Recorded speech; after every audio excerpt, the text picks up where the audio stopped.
That was a major Yossel Hendricks over there. All right, okay. What'd you say that was? So there's a major Yossel Hendricks. A Yossel? A Yossel Hendricks. Yossel Hendricks. You meant it. Yeah. Okay. Hey, kids. What time is it? Time for Gezintahait Street. It is time for Gezintahait Street. And the story for tonight, by the way, Shabbos is the birthday of the Mittler Rebbe. In 2 days on Shabbos, it's going to be the birthday of the Mittler Rebbe and the day when he passed away. So this story is called The Dream of the Mittler Rebbe. One time when the Mittler Rebbe was young, he had a dream. Once, the Mittler Rebbe dreamed of a river with a board floating across the surface. The Maggid of Medrit stood on the board, but it was unstable. But when the Alter Rebbe stood on the board, then it stabilized. The Mittler Rebbe told the dream to his father, the Alter Rebbe, who said, in explaining the dream to him, the river represents a stream of Balchuvas, of returnees to Torah and mitzvah, like all of us. The Alter Rebbe then told his son, 25 years ago, I heard a parable from my teacher, the Maggid of Medrit. A king had 2 sons. One stayed with the king and lived an exemplary life. The other left the kingdom of his father, straying far in distance and behavior. When the lost son finally returned, the king's love for the returned son was greater than for the one who remained home. The lost son symbolizes one of these returnees to godliness. And the son who remained with the king symbolizes a tzaddik, a righteous person. The teaching, the Alter Rebbe continued, made me want to bring every Jew back to his Father in heaven. For close to 5 years, the Alter Rebbe said, I traveled from town to town as myself or in disguise to arouse Jews to return to their Father in heaven. Years later, his son, the Mittler Rebbe, who had this dream, related this story to the Tzemek Tzedek, who was the 3rd Rebbe, and told him, at first, my father's service was to make Balchuvas, to bring people back to Hashem. And even after he became Rebbe, he continued with this work. And anyone who saw him just once will up the next day a new person. And then he added, and this power he gave to whoever he wished. So I'm assuming the Midler Rebbe means he gave it to him. Eventually, the Tzemach Tzedek, the third Rebbe, told the story to the Rebbe Mirage, the fourth Rebbe. And after saying it, he gave the power to make Baal Teshuvos to whoever he wanted. The Tzemach Tzedek added, in this story, one will find the sincere self-sacrifice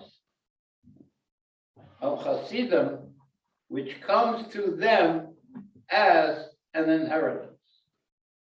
When the Rebbe Mirage passed the story to the Rebbe Rashab, from the fourth Rebbe to the fifth Rebbe, he said, with sincere Mesiras Nefesh, giving oneself away, even a born chassid can revive the dead.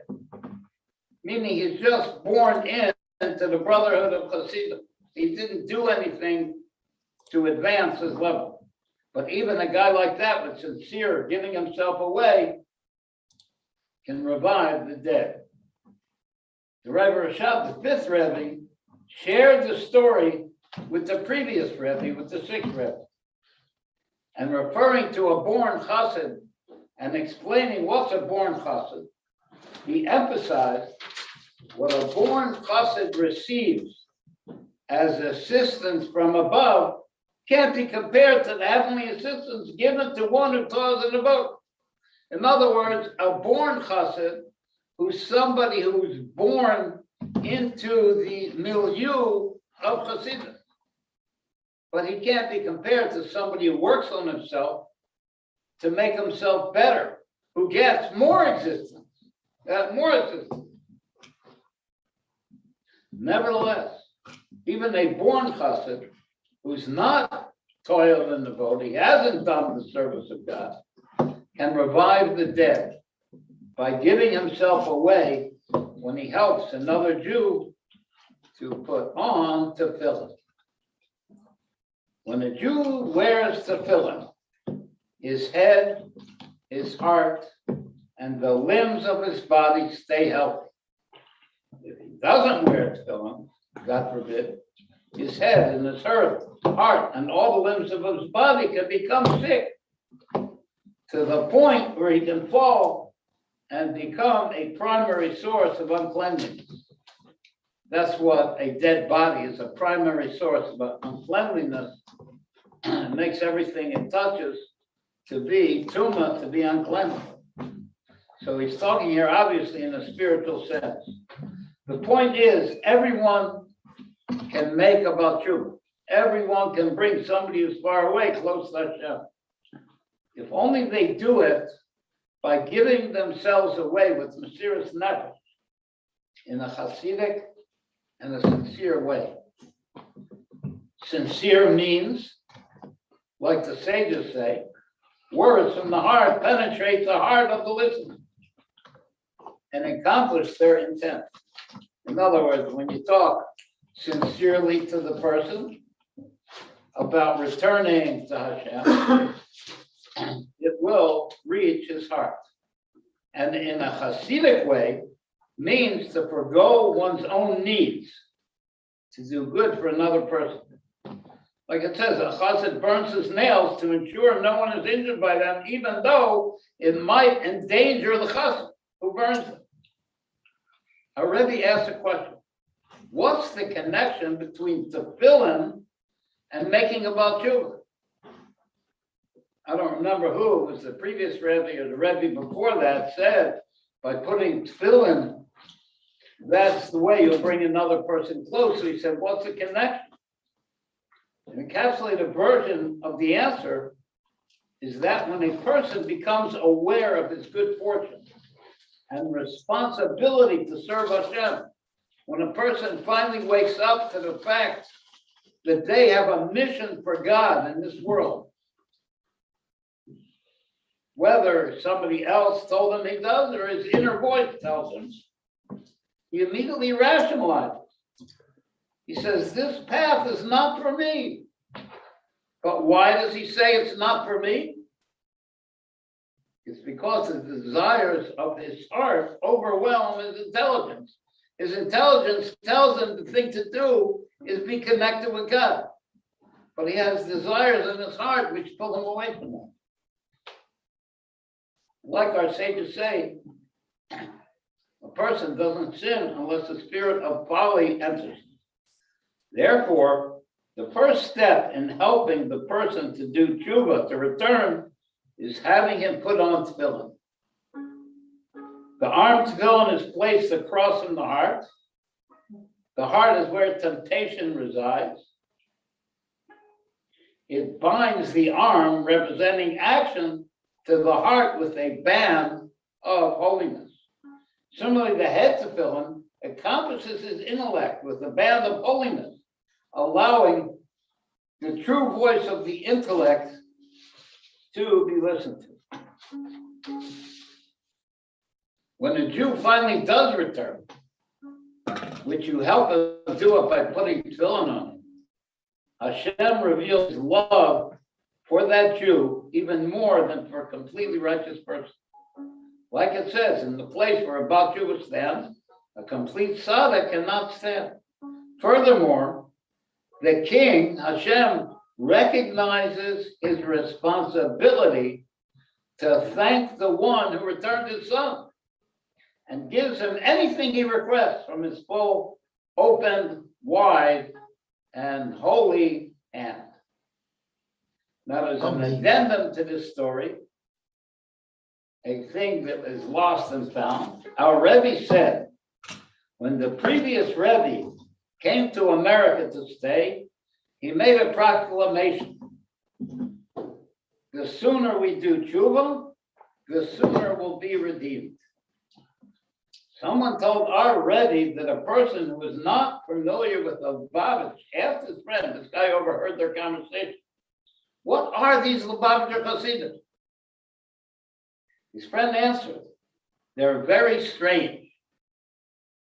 They really believe that Mashiach can come tomorrow. That's us, folks. That sounds like us. Do we have a nigga? Yeah, we have a nigga. Where do you want to go? What do you want to go with? Like, you want to do that? That's the one you were saying before. Oh, yeah, okay, we'll do that one. That's an amazing story. I don't know if you listen to it. It's an amazing story. It goes through all the generations. Yeah, get the dust. Yeah, take the dust off that. No, thing no, first. just potato chips.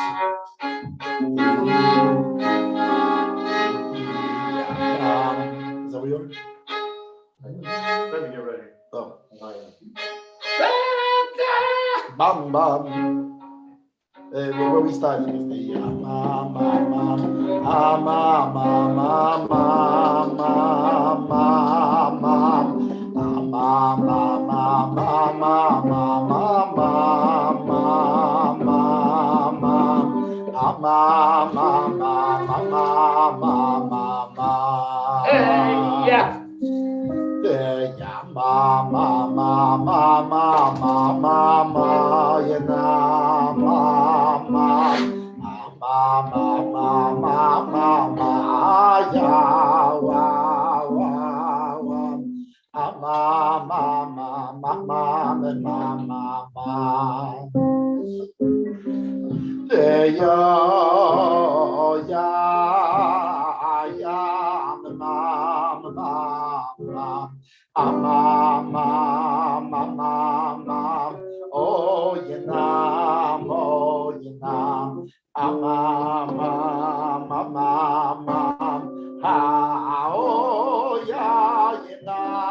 I think you can hear though anyway. These are pretty. It doesn't hurt for me to have it. It can hurt. Good night. No, it definitely makes it clearer because it's closer up to you.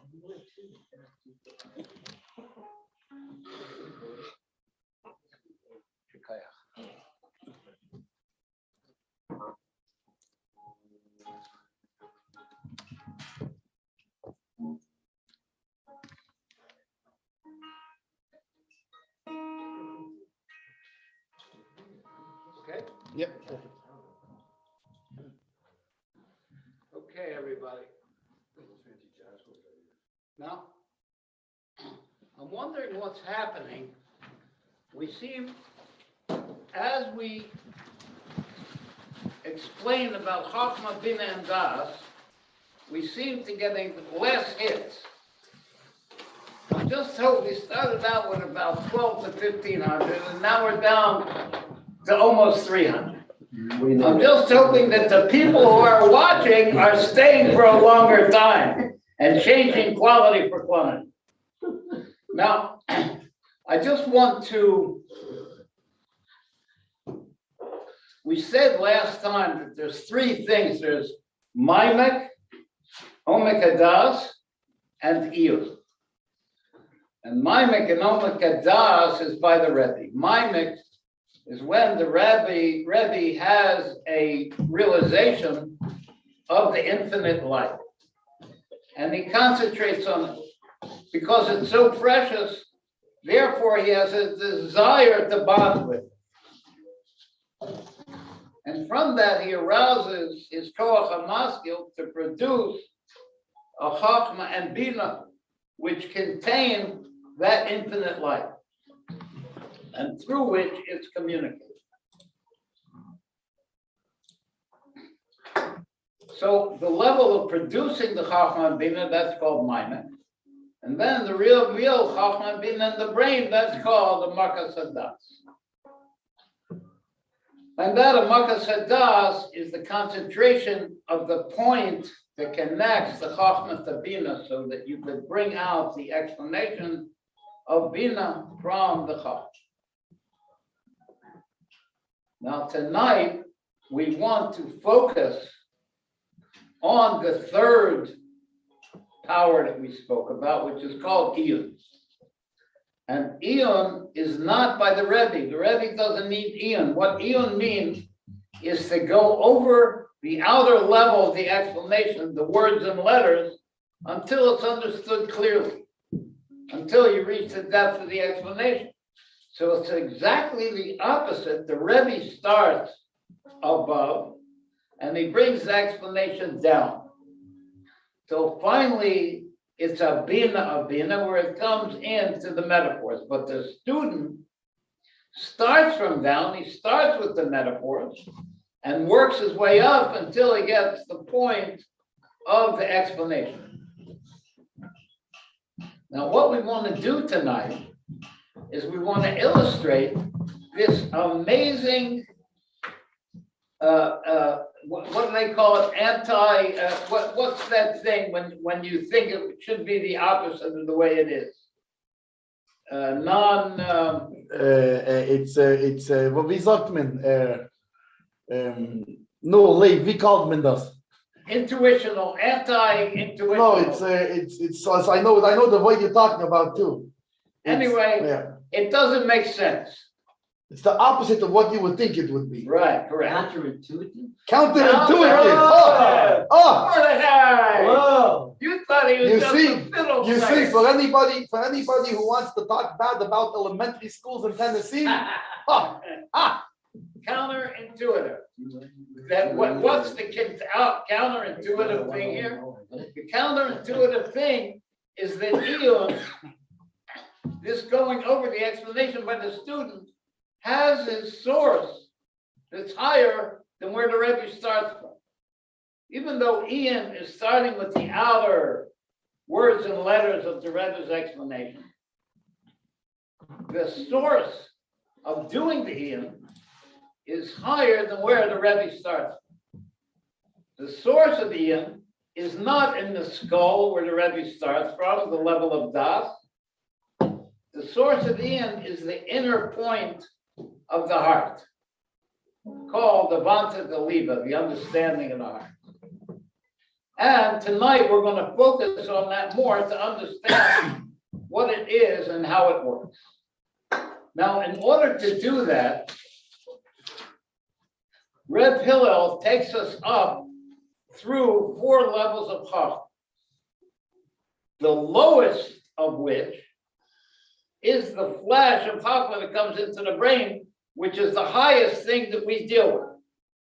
That's the lowest level of Chachma that he's going to talk about. And to get an idea of how this works,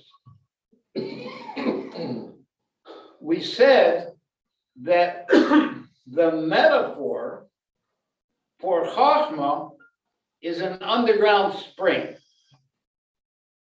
So how the spring bubbles out of the ground, that's going to be the revealed Chachma. That's going to be the flash of Chachma in the brain. And how those underground waters flow like rivers in veins of the earth is the hidden level of Chachma. And then a deeper hidden level will be the aquifer that's the source of those underground rivers. So Reb Hillel says, to understand more clearly, by the way, do you have the file up?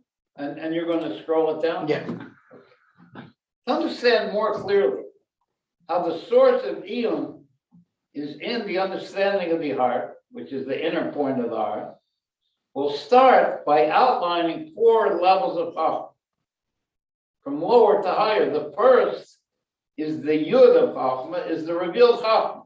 Whether you're talking about the revealed Chachma in the world of Atzilus, the highest level of revealed wisdom, or the Chachma in the brain of the person. It's called the Yud of Chachma, which, as we explained, is the outflow of Chachma, called a spark that flashes into the mind. And it's also called Chachma of Chachma. That's the width of Chachma. In Kabbalah terms, It's called the face of the Father. Chachma is called Abba because it will be the source of all the attributes of the world of Atzilus. And higher than that level of the revealed Chachma is the second level, which is not called Yud, it's called the Aleph of Chachma. And that's what is higher than Chachma. And this higher level is called Maskil, the power to bring out a revealed flash of Chachma. So the first Chachma was the revealed flash. Like in our metaphor of the spring of water, how the water bubbles out of the ground and becomes a revealed spring. So Bitzalel, is this maskil? Is this connected to the koyach maskil, the idea generated? Of course. In other words, there's a koach hamaskil, which is the undefined potential to reveal chachma, and then there's the maskil, which is the direct thing that reveals the chachma. And that's whether it's in the brain of a person or in the godly world of Atzilus. Like it's known, the yud of the name of Vayeitzei symbolizes supernal chachma. So the yud of chachma is the revelation of chachma. In a person, it's the flash of the idea as it comes into the brain. Now, the second level of chachma, the one that's higher than the revealed chachma, which is called maskil, it's a hidden level, like the underground springs that flow into the earth. You don't see them before the chachma becomes revealed. It's the source of the bubbling out water, but it's not revealed. It corresponds to our metaphor of an underground spring when it's still flowing underground before it's revealed above the ground. Like an adult, for example, whose koach hamaskil is ready to produce new ideas, but he needs to exert himself to be able to bring the new chachma from the maskil. And this second level of chachma, like we said, it's called the aleph of chachma. And in Kabbalah terms, it's called the two mazalos, Noser Chesed and Benakhe, which are the immediate source of the Sefer. Let's explain that a little bit so we have some idea what on earth he's talking about. If you remember, we said that the underground springs that are hidden in the earth are the source of the water that bubbles out from the earth.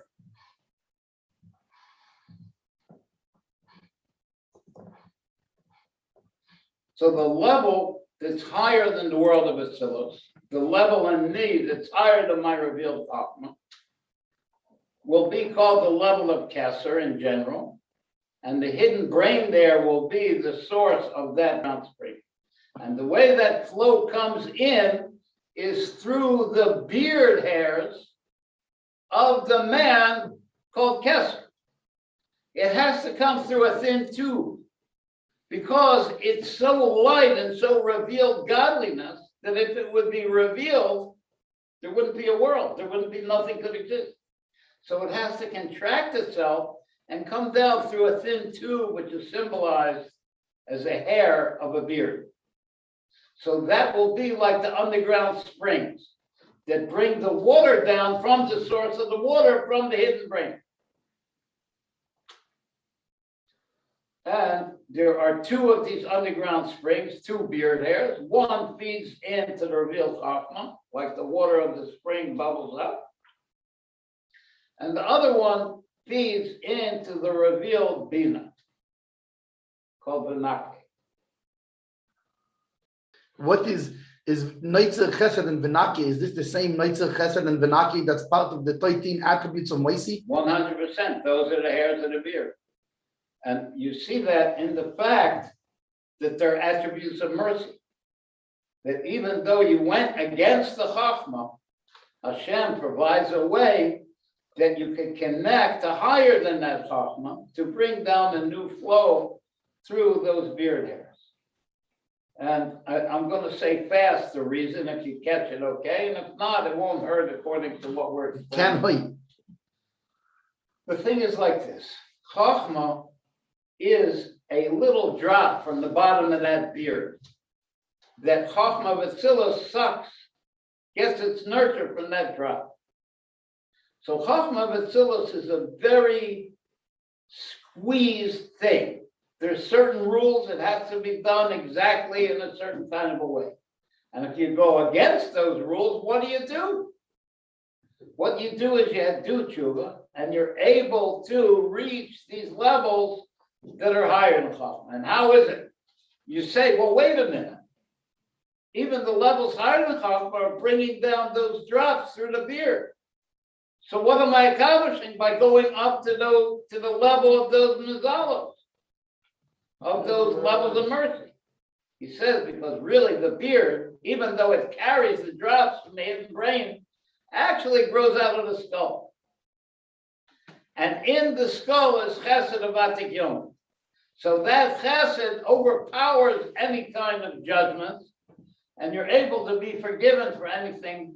Why? Because Hashem is much, much higher than any chachma or any rules or anything, and He has the power to forgive. So is that why on Yom Kippur, the day of when we're being forgiven for all the sins, we say this 13 attributes, Hashem, Hashem, Kilach, Muchan. A whole bunch. Yeah. Now I know why we say that, B'Tzalel. And you know what's a cool thing? Between Yom Kippur and Shmini Atzeres, or Simchas Torah, I'm not sure, there's 13 days. Now, like in our example of the river, the veins in the earth, the underground rivers, that's the second level of Chachma that we're talking about, carry the spring water up to the surface of the earth, where? From the source of the water, which is the aquifer. Now, these two mazzos, these two underground rivers, these two beard hairs, are the source of Chachma and Bina. Because the father principle, which is Chachma, gets its inflow from the eighth mazel, from Nosher Chesed, and the mother, which is Bina, gets her inflow from the 13th mazel called Benak, which will be explained thoroughly in chapter 24. We're in chapter 1 now. Now, that's the second level of Chachma, the underground spring, the hairs of the beard, the mazalos. Now, there's a still higher level of Chachma, the third level, called Pella. It's not called Aleph, it's called Pella. It's a wonder, it's not reachable.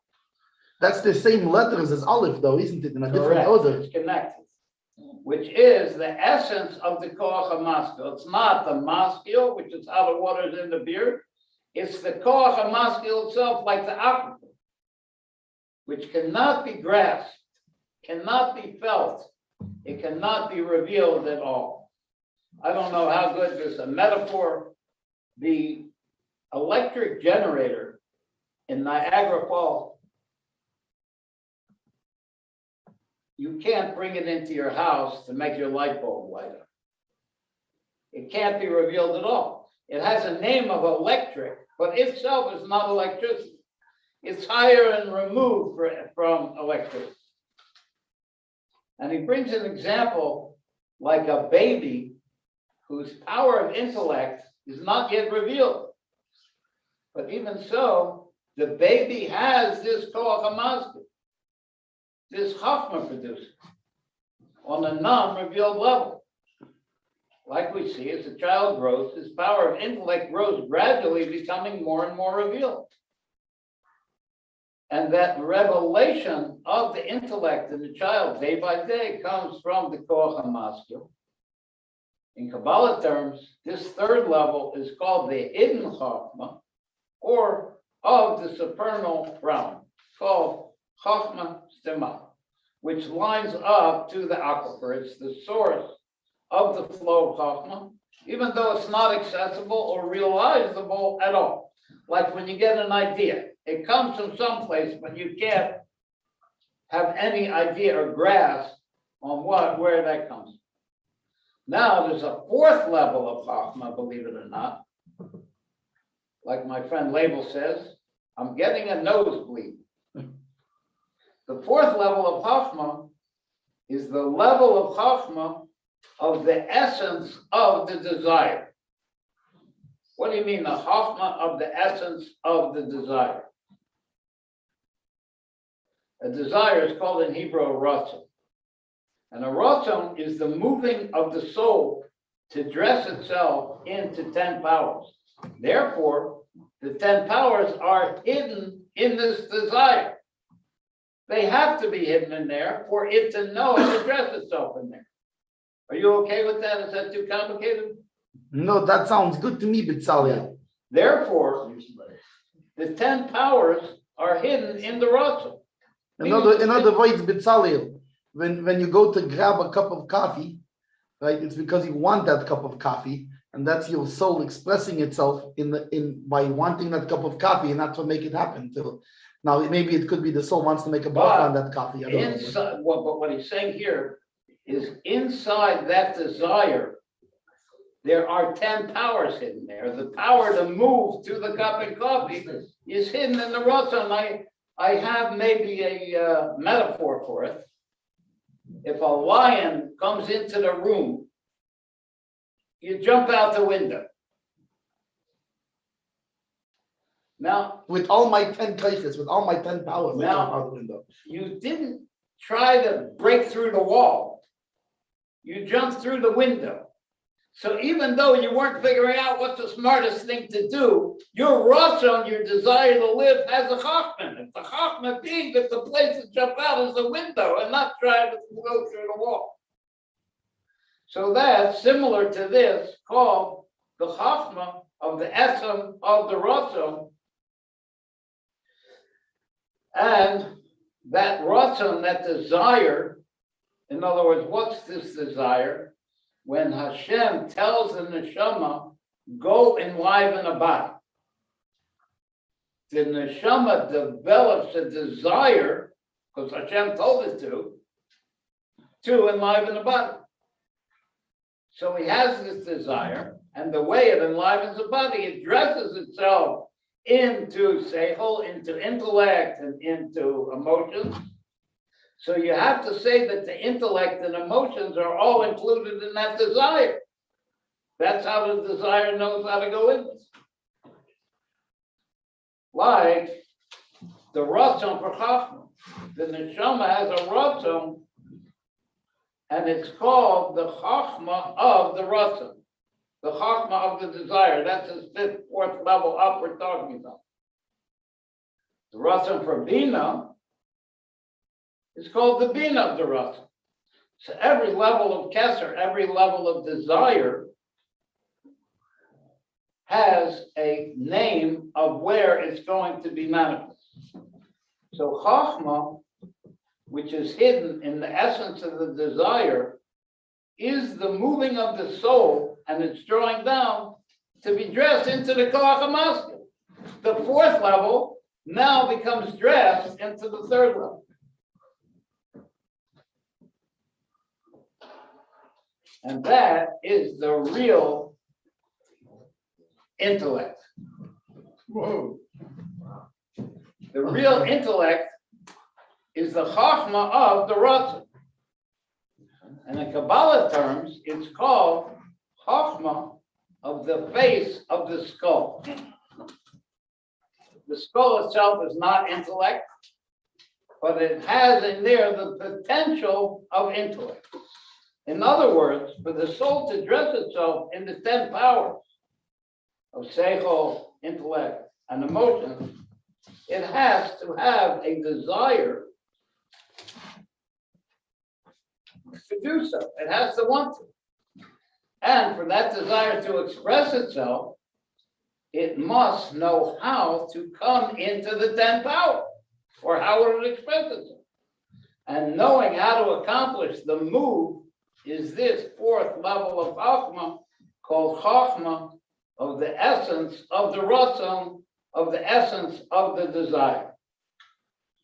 Now, should we have a nigga to? That doesn't sound like a horrible idea. Okay. Well, what's he playing here, Lee? I got it. It is. What is that?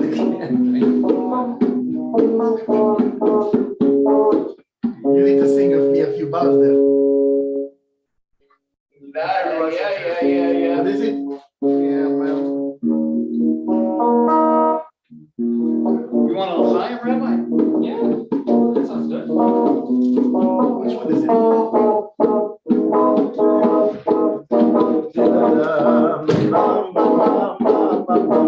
That one.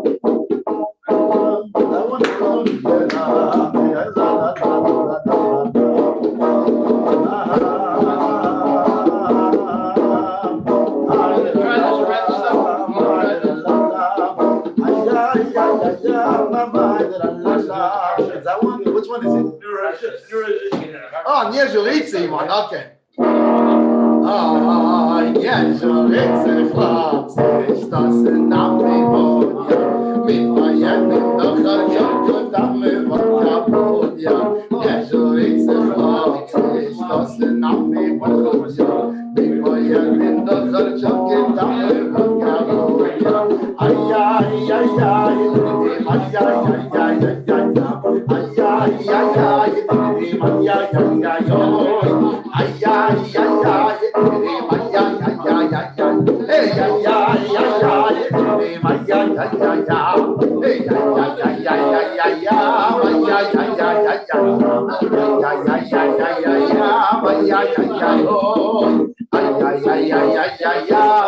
Vayeitzei Hatzvi-Bais das Name mit Vayeitzei das Name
You still got it.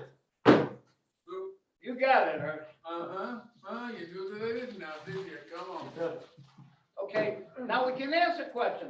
Why did Red Hillel bother taking us up through these 4 levels of power? He started out to Why explain, did Saddle? We have somewhere better to go.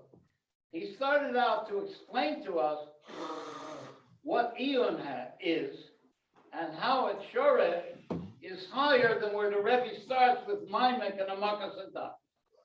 Now, for some reason, he brings us up through these levels of Chach. And I believe the reason is he brings us up to the Chach and Etzem and the Ratzon because he wants to talk about a level that is higher than Ratzon, a level in the soul which is higher than the desire of the soul. Like he says, every desire has to have a pleasure as its beginning. Why do I want a pizza? Why do I have a desire for a pizza? Because I enjoy pizza. Every desire has to have an enjoyment at its beginning to motivate it. Now, how the soul becomes a revealed thing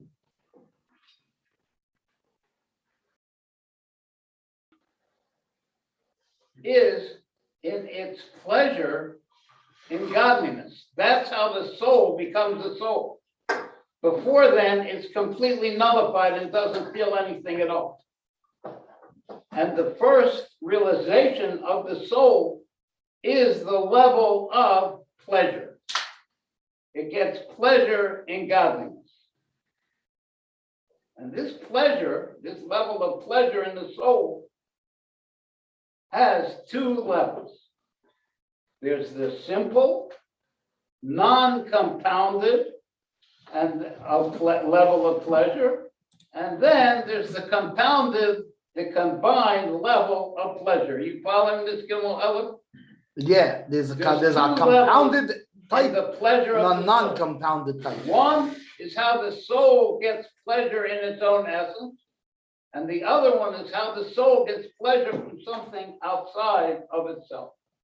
And that's called the compounded pleasure, the combined. So pleasure. what does mean like non-compounded means like a simple pleasure? We're gonna get the compounded, the combined level of pleasure is where it's drawn down to a desire. There's a desire for something. Why? Because the soul has pleasure in it. The simple pleasure is before it's combined with a desire. It is only the simple revelation of the soul. For example, I have pleasure in being alive. I don't need anything outside of myself. It's a simple pleasure. It's not combined with anything outside of myself. Then there could be a combined pleasure, which is combined with something outside of myself, like a pleasure in chachma, pleasure in doing kindness to somebody. That's outside. But my pleasure in being alive is a simple pleasure inside of myself. Now, even this simple, non-compounded level of pleasure, like my pleasure of being alive, has two levels. Gimel Aleph. It has its beginning, where the pleasure is hidden, and it's not felt yet by the soul. Which brings up a question, Gimel Aleph. How can you have pleasure if you don't feel it? The definition of pleasure is I feel pleasure. So how can you have a pleasure that's not felt? I saw by the previous Rebbe where he said when the father and the son are together, they have a lot of pleasure in being together, but they don't realize it. They don't realize the pleasure they have until one of them has to leave and now they're separate and they realize how much pleasure they had when they were before together. it was unfelt because it was just a natural state, so to speak. Well, like in my clumsy metaphor, clumsy example, when I'm not sick, I have pleasure in being not sick, but I don't feel the pleasure in being not sick. The only time I feel it is low Elena, God forbid, if I get sick, now I feel how much pleasure I have in not being sick. Well, the reason you know that is when you ask somebody how he's doing, he says, I feel good. He doesn't say, oh, me, I'm not sick. So there's that level of pleasure that's completely hidden and it's not felt. And what's that called? Tainu she'eino morga. That's the pleasure that is not felt. And then there's a level of the pleasure is felt by the soul very much. And from it is drawn down the level of desire for a thing outside.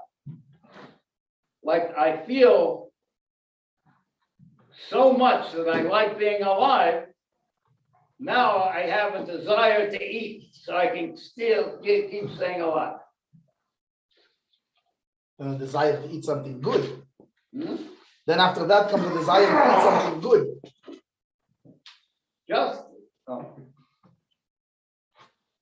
Why are we recapping the level of love? I think I must have gone to I went to the wrong. I don't know. It's the same over here. I think this is this looks good fine over here by me. You want to go to a commercial? I think we're going back to what we started with, Maybe. just to go over the whole thing. Hey, hang on, maybe. No. Let's get to a commercial. Okay, do it. Okay, ready. Wait, let me to stop the screen share. We can see you. Shane upon them, Froggy. Hey, I did that, yeah, my yeah, my yeah, did that, my yeah, did that, I la la la la. Hey, I did that, my yeah, did that, my did that, la la, my yeah, did that, my yeah, did that, hey la la la. Hey, la la la, my yeah, my yeah, la la la, my yeah, hey, la la la, my yeah, my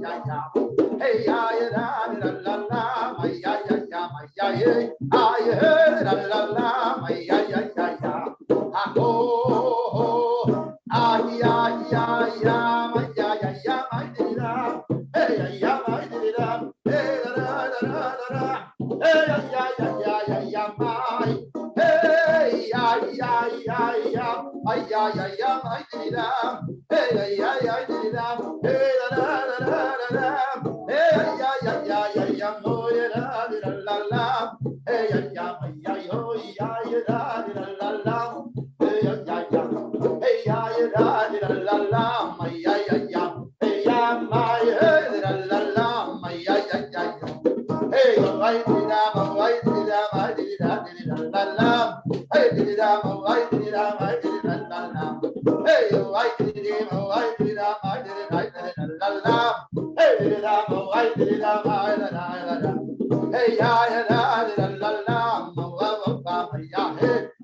How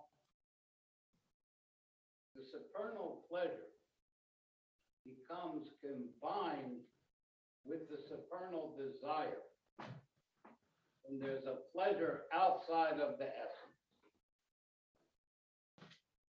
In the supernal world, the supernal pleasure is called the Ancient of Days, and the simple pleasure will be the Seichel of the Ancient of Days, called Keser, Chochmah, and Bina of Atik Yom. But that's too high and removed to be combined with a desire. It's still a simple pleasure. So how does the godly pleasure combine with a desire? Through the emotion attributes of pleasure. The emotion attributes of Atik Yom. Chesed of Atik Yom is malubesh in the skull of desire, in the skull of Archon. And Gevura of Atik Yom, Gevura of pleasure, is dressed into the hidden brain, what we call the Mochen Stama of Archon. So this is what, in other words, how the pleasure comes into a desire, because you desire something. Why? Because you have a pleasure in it, something like this. Well, yeah, that's why, but it can't come straight from the simple pleasure. It has to be a combined pleasure. And where do those emotion attributes come from?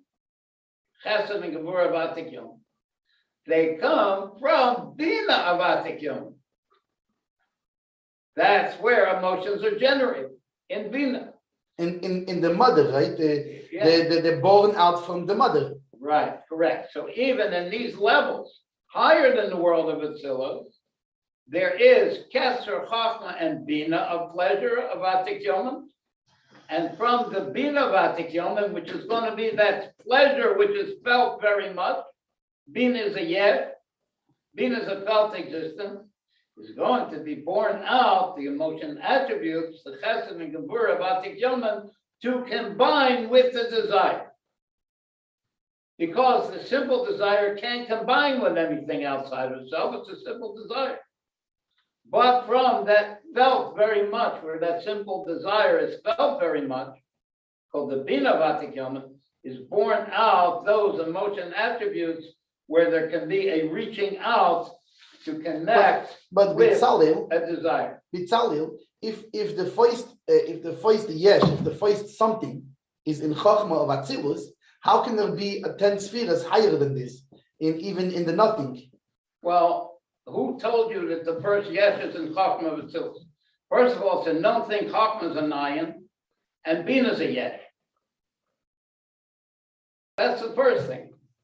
The second thing is that in levels of ayin, there are also levels. Why? For example, when I have a desire for something, there is a chachma of that desire. For example, I want to build a house. So the idea to build a house would be called keser of that desire. And then in order to build it, I have to come out with the details of what's going to be in that house. That's going to be called chachma of that desire. But it's still in the desire because you didn't build nothing. It's just in what you want. So I'm showing you that the 10 spheres are also in desire. In other words, even in what you want a house that's going to have walls and a sink and all these things. So it doesn't exist yet. It will exist finally when I get around to doing it, like you're saying in the world of Atzilus. So in other words, it's a different kind of spheres, but there's still spheres there. Yeah, there's some kind of. It's more refined and on a different level. The only thing is, it's a pleasure and a desire for the revealed spheres. I hope that answers. Yeah, that answers it. Thank you, B'Tzalia. But the level of supernal enjoyment, which is simple and not combined, not these emotion attributes, not chesed and gevurah, not combined, which is called the simple tainug, that's the brain of Atik Yomim, the brain of tainug, as opposed to the midos of Atik Yomim, which are the midos, which are the source of a desire. The brain of Atik Yomim, the simple enjoyment, is higher and removed from combining with a desire, meaning it does not itself install a barakah. So in the brain of Atik Yomim, which is Keser, Chachma, and Bina of Atik Yomim, is called the three heads of Atik Yomim. It's higher than the skull, higher than the desire completely. Now, Bina of Atik, this level, now is getting to where he started what he wants to explain to you about Iyun. The level of Bina of Atik, which is the simple desire, which is felt very much in a person, is the level of the inner point of the heart, which is the source of Iyun, which is called Avanta Deliva. And in the supernal man, it's called Bina of the Ancient One. And in the person, it's called the heart's desire.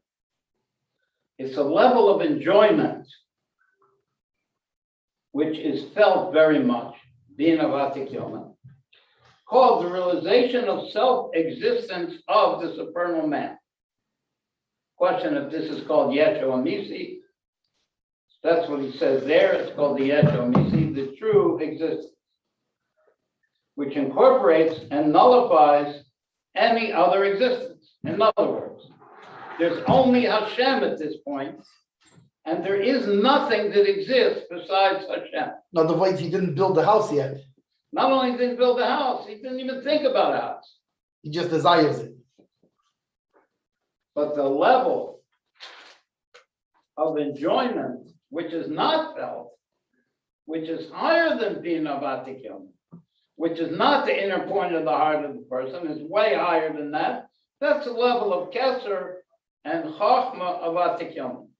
So in Atikyomen, in the simple pleasure, you have two things. One, the pleasure that's not felt, Keser and Chochmah of Atikyomen, and one, the pleasure that is felt very much, called Bina of Atikyomen, and that's parallel to the inner point of the heart, which is the source of our being able to do the Iyun, of our being able to go over the dry details of the explanation. So this is the Avanta de Liba, again, until it's understood clearly, and we get the point. That's the Avanta de Liba. It's called Avanta That's de Liba. and this is the source of the Iyun, where we go over and over. It's the what source the of teacher the taught us. The source of our being. What he says, for example, he brings an example of a child who comes to a Farbrengen, a 7-8-year-old kid, and he sits the whole night at the Farbrengen. He has no idea what anybody's talking about. Why? I know. I was there with Tzavir. I remember. I was there the too. inner point of his heart has a tainug in the seichel, even though he doesn't realize it.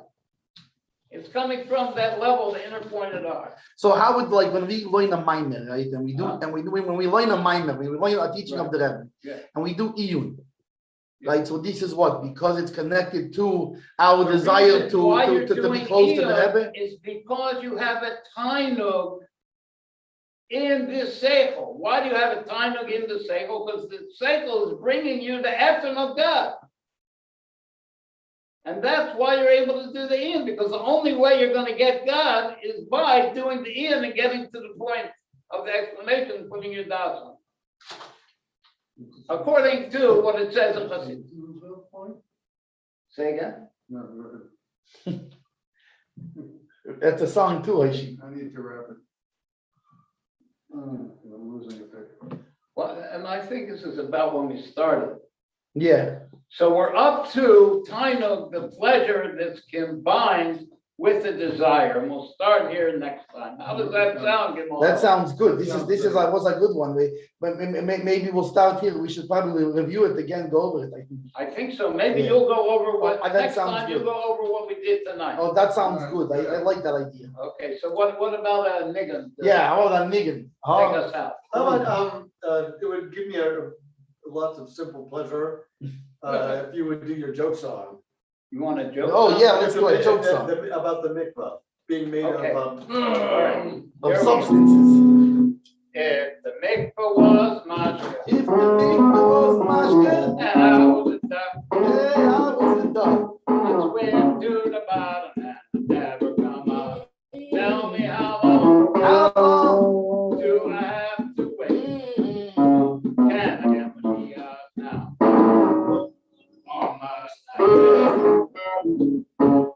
The mikvah not mashka, No, the mikvah not mashka. and I'm not a duck. Hey, I'm not a duck. When I swam to the bottom of the swim, tell me how long do I have to wait? Can I get my out now? Accompanied by John Lee Hooker. Guys, what's the next part? Eibishter. No, well, let's go to Merciful King. Oh, merciful King. All the work is done. All the work is done. Don't you think it's time we could have some fun? Tell me how long do I have to wait? Can I get my now? Oh,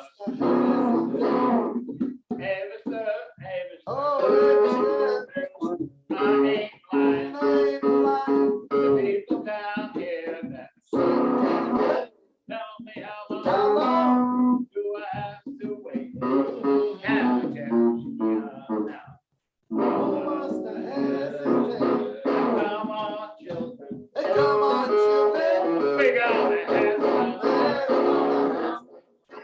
ain't seen now. How long do I have to wait? Can I get you now? Oh, must I hesitate?